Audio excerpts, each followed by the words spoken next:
Hi guys, GrandJ here, and today I'm doing a video in regards to tournament preparation. So with a ton of Final Fantasy events coming up in the near future, and for a chance for players to be playing a much larger, more competitive field, it's really important that you can come into a tournament feeling 100% prepared and feeling really comfortable. So here are 8 personal tips of mine that I've picked up over the years to give yourself an edge and to make sure that you're playing your best on the day. So my first tip of the day is to decide on which deck you want to play in a tournament a week in advance, so 7 to 3 days in advance ideally. Do not switch your deck at the last moment. So a lot of people, they switch their decks or they change whatever deck that they're playing right before because they feel that the tournament meta or the field is going to be playing a deck that you may not be fully advantageous to. I would highly recommend you against doing this, simply because it's much better to be playing a deck that you're comfortable and you're really well versed in at say 90% efficiency that has some less favorable matchups than to play a deck that you're only say 60% efficient with or 60% proficient with that has more favorable matchups. The game is fundamentally about you playing the deck to the best of your ability. There'll be tons of people who will make top 8 using a large variety of decks, and that just shows that any deck can really make it to top 8. Any deck can do well, but it's all about how well you play. In addition, you may switch to a deck that you feel has a better matchup against the field, but you don't know on the day how many people are going to be playing what decks. So you might not even face a deck that you're like metagame for, or your predictions on the metagame might be wrong. So in this situation, you're much better off playing the deck that you are comfortable with and you've prepared and you teched up against. It's much better to play a deck in that regard. If you're really worried about certain matchups that you think are more popular, then you can definitely do some very minor edits to your deck. Switch out some of your flex slots for cards that can sort of counter the metagame. So that's what I would recommend. And most importantly, if there's a matchup that you feel that is like more difficult to play against, prepare a deck and spend the 1 or 2 days previous before the event with a teammate or with a mate and just practice that matchup. Just say, hey mate, I'm not sure if I'm good against the ice matchup or I'm not sure if I'm good against the gold-based matchup. I've got a deck prepared. Do you mind playing this against me? And then we'll test it out. And I guarantee you, if you play through the matches and you sort of build your confidence, you'll know how to navigate and play those matchups. So that's really important. Set your deck up, make a decision on which deck you're playing, and stick to it. If there's matchups that you're afraid of, just play them and become confident with the matchups. That's significantly better than switching your deck up. So the second tip that I have, and this one I think is really important, is to get a good night's sleep.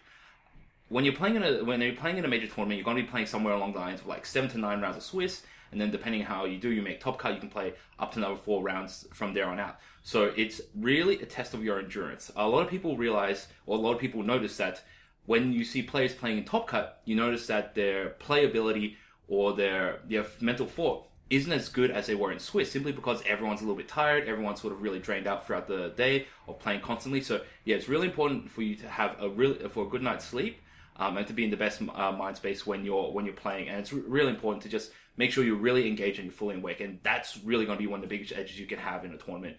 Up against other people. So plan ahead, figure out when you need to get to the venue at a reasonable time, and plan ahead and make sure you get into bed. Be disciplined about it. Make sure you get your 7 to 8 hours of sleep, depending on how much you need.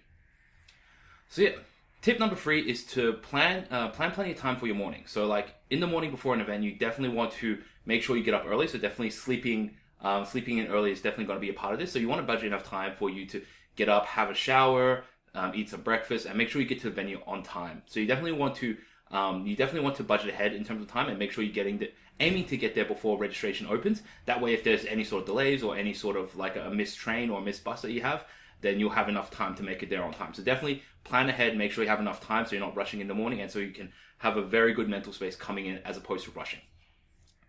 Tip number 4 is to find your method of getting your head into game in the morning. So it's really important in Swiss in the first couple of rounds to just play well. It sets up your mentality and your attitude for the rest of the day, and it also just sets you up for good tiebreak. Because if you're winning early on, that means you'll be playing against more difficult opponents, and that means even if you do lose some games in the later rounds, you've got a better tiebreaker because you're losing to players who are better. So it's really important that you're coming into your day with 100%. So a couple of strategies that you can take are definitely to make sure you have a good breakfast, make sure you have plenty of time in the morning to sort of wake up, take a shower, and sort of refresh your mind. Something that I do is on the train or on the commute to where the tournament is, make a set of notes. So like something that I do, so I've got a notebook and I sort of like write down a lot of sort of like notes and ideas in regards to like what I'm sort of playing. So in the morning, you don't have to like prepare these notes. But like if you've prepared these before, you just like in the morning, you know, like on your train on the train on the bus, or if you're being driven, just refresh some of the matchups and sort of like how you're going to play them. That way, it sort of just gets your head into into the right headspace. So you're sort of more familiar and you're sort of like coming in at 100%, or you're coming in more awake into your day. So that's really important, I feel, to just like refresh things in your mind. So when you're coming into your first game, it's not kind of a shock. Your mind's already sort of like been running a little bit, so you can sort of come into your first game more prepared. Additionally, another thing that might be handy for some of you guys is if you don't have like notes and preparations like that, to prepare a playlist, like a music playlist in the morning. So yeah, we all listen to music on like the train and stuff. So yeah, just like set up a short playlist. Just have it on your phone or have it on your MP3 player, and just like listen for it. You know, like something that's really going to get you motivated, something that's going to get you into mood, something that really sort of powers you and makes you feel really good. Yeah, these are all really important things. Just so like when you come into that first round, you're feeling good, you're feeling pumped, and you sort of come out at 100%. Yeah. So tip number 5 is nutrition. Now, like I obviously don't want to sort of like be one of those guys that talks about like, oh, all these sort of like life aspects are like better for your mind and makes you play better. But like legitimately, there are tons of little factors like this that just help you play significantly better on the day. Like I've played in a lot of card tournaments and I've been involved in a lot of esports, and nutrition and your energy is really important. Yeah, like we said earlier, you're playing in 7 to 9 rounds of Swiss, and then you're playing like top cut from there on out. So it's really important for you to have like your energy levels up during the day. So definitely you want to make sure you have a decent breakfast. Something that you usually have is really good. So that's a part of your routine. So like not too heavy, just like a light breakfast and a coffee or tea if that's your thing as well. Make sure you bring some snacks throughout the day, because not all tournaments, and especially for tournaments where there's on a short time limit, you're not going to necessarily have lunch break. So what you should just have some snacks, like some snack bars or some other sort of minor things in your bag. So like when you do finish around early, you know, you can just sort of like top up your energy, have a snack, and then sort of help you get further to a point where you've like, if you do have a lunch break or you do have a longer break, then you can go out and grab lunch or whatever. But yeah, definitely pack some snacks. Something that I've been doing for quite some time now is like I pack a protein shake into a shaker bottle and I bring that in. And then yeah, during like sort of lunchtime, instead of like going out to get lunch, you know, I just add some water to shaker bottle, shake up my protein shake, and have it for my lunch. Yeah, this is personally for me, simply because if I feel that I have like sort of a heavy or really greasy lunch, then it kind of like sort of slows me down mentally in the afternoon. So that might not be relevant for all of you, but for some of you guys, if you do find that you get like the 3 p.m. slump, then having like a sort of like having a lighter lunch might be helpful for you. So yeah, maybe give it a shot. Next tip is to focus on one game at a time. So you might have mates who are like more experienced in tournaments, and they might theorize, oh yeah, in order for you to make top 8 or in order for you to make top 16 or whatever, you need to get an X1 record or an X2 record. And I think that this isn't the best mentality to have. You really want to be focusing on just a step ahead of you. There's no reason for you to look at the bigger plan. All you have to do is just focus on one step at a time. So you pair it up with someone, sit down and play that game to the best of your ability. Play to win. You know, if you just play it as best you can and you're winning games, then it doesn't matter whether you need to go X1 or X2 to top cut. If you're winning games, you naturally will get there. So I wouldn't worry about sort of looking at your overall record. Just sit down, play each game to the best of your ability. You know, even if you might be on the cusp of, oh yeah, I don't know if I can make it in with an X3 record or whatever. You know, sometimes there are people that slip through just because of tiebreakers. And the only way you're going to be able to have 100% confidence when you're sort of, in order to make it into like an X3 type situation and like make the cut, is if you're playing well, is if you're in the right mentality. And that's what I think. Do not get bogged down on your overall record. Just play each game to the best of your ability.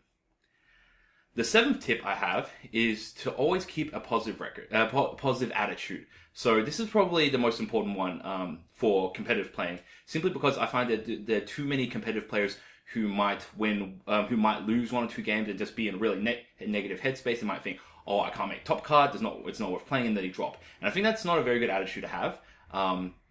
There's always a slight possibility, if you're on the cusp, to make it in. So it's a really good idea to have a positive attitude. Sometimes you have bad luck, sometimes you probably have really good luck, or sometimes for any number of reasons you might lose a game, or you might be cheated out of a game. So in that regard, you know, like just stay positive, you know, like learn what you can from the experience. And just move on to the next challenge. So like always keep a positive attitude. That's the only way that you're going to be able to overcome the challenges throughout the rest of the day. And yeah, like if you've got a negative attitude and you feel that like, oh yeah, like your opponent had a really explosive start and you can't win this game, you're often like losing the game before you can even manage to make a comeback. If you have a positive attitude, there are plenty of times where your opponent can make a mistake, or you can sort of like grind out a win after coming back. There have been plenty of times in tournaments where I've been down six damage to say 2 damage, and I'm just like hanging in there, and I managed to turn it around. So definitely don't be discouraged. Keep a positive attitude, and always believe that you can play to the best of your ability to turn around. You might not always be able to turn around, but it's a good mentality to have to sort of always think positively. Sort of another continuation from that is that sometimes sort of reasonably early on in the day, or like maybe around halfway through the day, you might realize you might not be able to make a top cut. Now, while it may suck that your goal was to make top cut or to do really well in a tournament, just because you can't make that top cut doesn't mean your day has to end, or doesn't mean it has to end in a negative manner.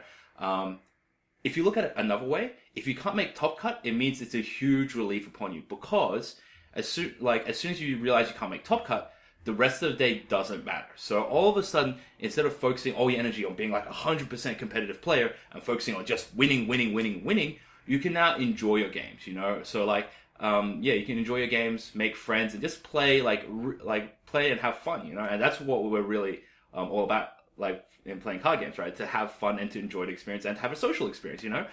So just like a little anecdote, like me and my mate, we once like traveled interstate for a regional tournament for a different game.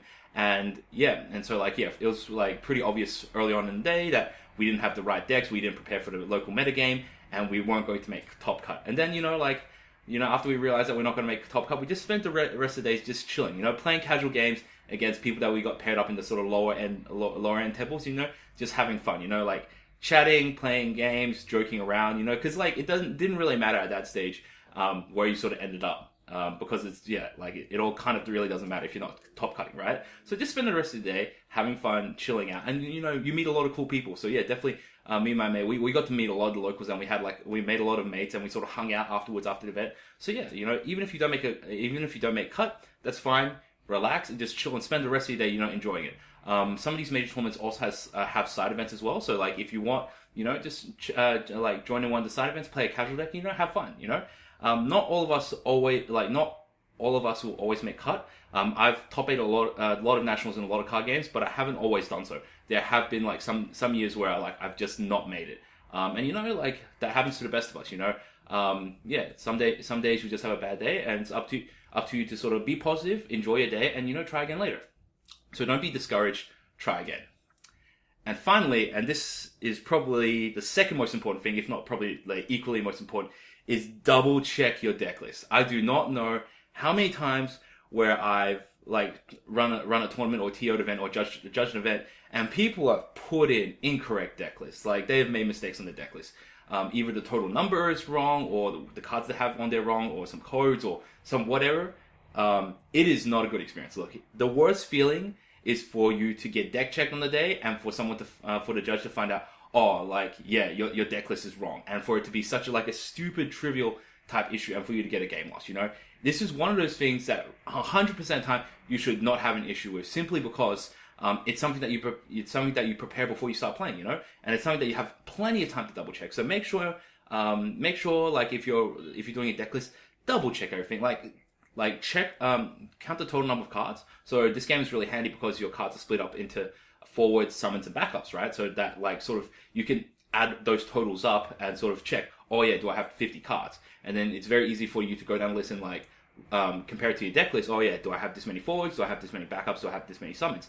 Double check your numbers, mate. It is not a hard thing to do, and definitely it's going to save you a lot of trouble at the end of the day, because the worst feeling is for you to get a deck loss, for a game loss because of a bad deck list. It's something that we can all do, and yeah. So in that regard, I also highly recommend you like prepare your deck list before the day. So on the day before, and you've sort of finalized your deck list, write it all down, you know? Write it all down. And make sure it's all correct. And yeah, so like just come on the day, you're fresh, you've already got your deck set up, you've got your deck list handed in, and you're done. So yeah, so these are just 8 little tips that I'm just sort of letting you guys know, or sharing to help you guys sort of better prepare for the tournament. I'll be creating another video, ideally tomorrow or before the weekend, in regards to some of the techniques that some of us more veteran players have sort of picked up in regards to how to play better, or little things you can do during the tournament to give you a little bit of an edge.